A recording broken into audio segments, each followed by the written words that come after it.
ان کے اشکالات اور ان کے دلوں کے اندر وارد سوالات کا جوابات دیتے ہیں۔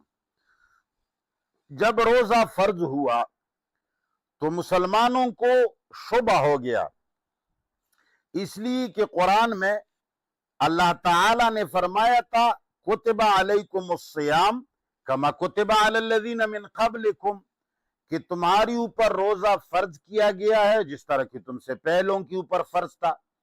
تو مسلمانوں کو شبہ ہو گیا کہ دن کے وقت کھانا پینا اور عورتوں بیویوں سے ملنا ناروا ہے، اور یہود کے اندر یہ طریقہ تھا کہ وہ رات کو بھی ایک مرتبہ افطاری کرنے کے بعد جب سو جاتے تھے تو پھر کچھ نہیں کھاتے پیتے اور بیویوں سے نہیں ملتے تھے۔ تو مسلمانوں کو شبہ ہوا کہ بھئی ہمارے اوپر بھی رات کے وقت روزہ لازم ہوگا، اس لیے کہ قرآن کریم میں تو ایسا نہیں بتایا گیا کہ رات کو کھاؤ یا پیو۔ تو انہوں نے یہود کے روزے پر قیاس کر کے خود یہ خیال کیا کہ شاید ہمارے اوپر بھی رات کو یہ چیز ممنوع ہو، حالانکہ ممنوع نہیں تھی۔ تو اللہ تعالی نے یہ آیات بھیج کر ان کو بتا دیا کہ رات کے وقت کوئی پابندی نہیں۔ احل لکم، حلال کیا گیا ہے تمہارے لیے، لیلۃ الصیام، روزے کی راتوں میں، الرفث، بیویوں کے ساتھ، الرفث ایک جگہ ہونا، الی نسائکم، اپنی بیویوں کے ساتھ۔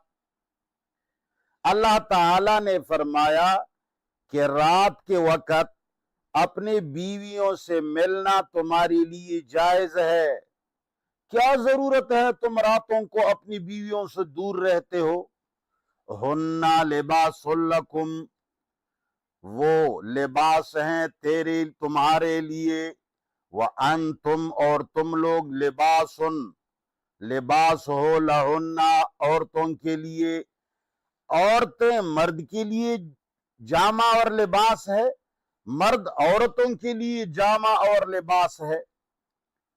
چونکہ لباس کے اندر ستر محفوظ رہتی ہے، تو عورت بیوی کے ذریعے اور بیوی عورت کے ذریعے ان کی جو شرمگاہیں ہیں وہ کسی اور کے سامنے کھلنے سے محفوظ رہتی ہیں، ان کا پردہ رہتا ہے۔ اور اسی طرح لباس سے گرمی اور سردی سے بھی آدمی محفوظ ہو جاتا ہے۔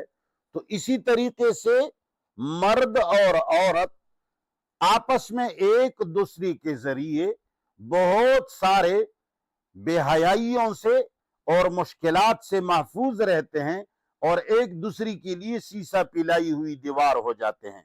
تو اللہ نے فرمایا کہ وہ بیوی جن کے ساتھ آپ لوگوں کا انتہائی قرب ہے، وہ تمہارے لباس کے مانند ہے، ان کے ساتھ رات کو ملنا جائز ہے۔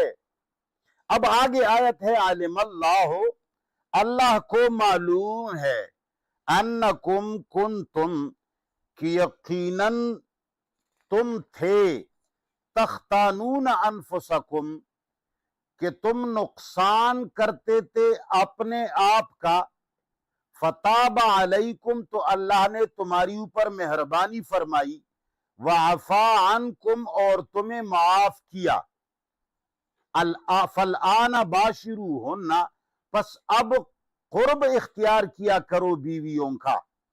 اس میں عام مفسرین جو دنیا کے لوگوں کو خصوصاً مولویوں کو بڑے مقبول ہیں، وہ مفسرین یہاں یہ کہتے ہیں کہ پہلے رات کو بیوی سے ملنا حرام کیا گیا تھا، تو پھر صحابہ کرام کو یہ کام مشکل تھا، لہذا رات کو ان سے خیانت ہو جاتی تھی العیاذ باللہ، اس لیے کہ پورا مہینہ اپنی بیوی کے قریب نہ جانا نوجوان لوگوں کے لیے تو مشکل ہو جاتا ہے۔ تو پھر انہوں نے رات کے وقت اس آیت سے آنکھیں بند کر کے اس خیانت کے وہ مرتکب ہوتے تھے کہ رات کو بیویوں سے ملا کرتے تھے۔ تو اللہ نے فرمایا کہ اللہ جانتا ہے کہ کنتم تختانون انفسکم، کہ تم اپنے آپ سے خیانت کرتے تھے، تو اللہ نے تمہاری اوپر مہربانی کی اور تمہیں معافی کی۔ یعنی پچھلے دنوں میں اور پچھلے سالوں میں آپ لوگوں نے جو رات کو اپنی بیویوں سے حرمت کے باوجود میلات کیا ہے، کیا تو آپ لوگوں نے خیانت ہے، مگر اللہ نے تمہیں معاف کیا۔ یہ عام مفسرین کہتے ہیں، محققین حضرات کا یہ قول نہیں ہے۔ محققین حضرات یہ کہتے ہیں کہ قرآن میں کہیں بھی ایسا نہیں آیا کہ رات کو بیویوں سے ملنا حرام ہے، اور پیغمبر پاک کے سنت متوارثہ میں بھی ایسا کوئی لفظ نہیں ہے جس میں یہ آیا ہو کہ بیویوں سے رات کے وقت ملنا حرام ہے۔ اس لیے نہ اللہ نے اس کو حرام کیا ہے، نہ رسول نے اس کو حرام کیا ہے۔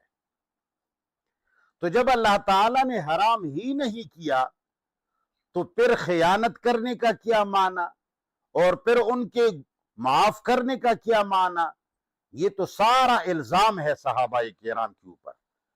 تو لہٰذا محققین یہ توجیہ کرتے ہیں جو انتہائی بہترین توجیہ ہے، وہ فرماتے ہیں کہ صحابہ کرام کو حق تھا کہ رات کے وقت وہ اپنے نفس کو خوش کرتے، ان کو حق تھا کہ وہ رات کے وقت اپنی بیویوں سے مل لیتے، مگر اپنی شک کی بنیاد پر، اپنے وہم کی بنیاد پر وہ اپنے نفس کو تکلیف دیتے تھے اور بیویوں سے نہیں ملتے تھے۔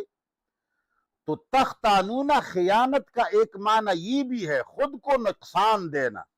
خیانت میں یہی ہوتا ہے کہ خود کو نقصان دیا جاتا ہے۔ تو اللہ تعالیٰ نے فرمایا کہ اللہ کو معلوم ہے کہ تم اپنے نفسوں کو مشکل میں ڈال رہے ہو، تم اپنی جانوں کو تکلیف دے رہے ہو، اپنے نفسوں کے ساتھ ایک قسم کی زور زبردستی کر رہے ہو، پس لہٰذا اب تک تم لوگوں نے جو اپنے جائز حقوق سے دستبرداری اختیار کی ہے اور جائز کام کے ساتھ تم لوگوں نے حرام جیسا معاملہ کیا ہے کہ اللہ نے ایک چیز حلال کی تھی اور تم اس کو حرام سمجھتے رہے، تو لہٰذا اللہ تعالیٰ نے تمہیں معاف کیا۔ ایسا آئندہ مت کرو کہ تم ایک چیز کو اللہ نے حرام نہیں قرار دیا ہو اور تم لوگ ویسے شبے کی بنیاد پر اپنے نفس کو خطرات اور مشکلات میں ڈالو، لہٰذا اب مل لیا کرو۔ تو اللہ نے فرمایا علم اللہ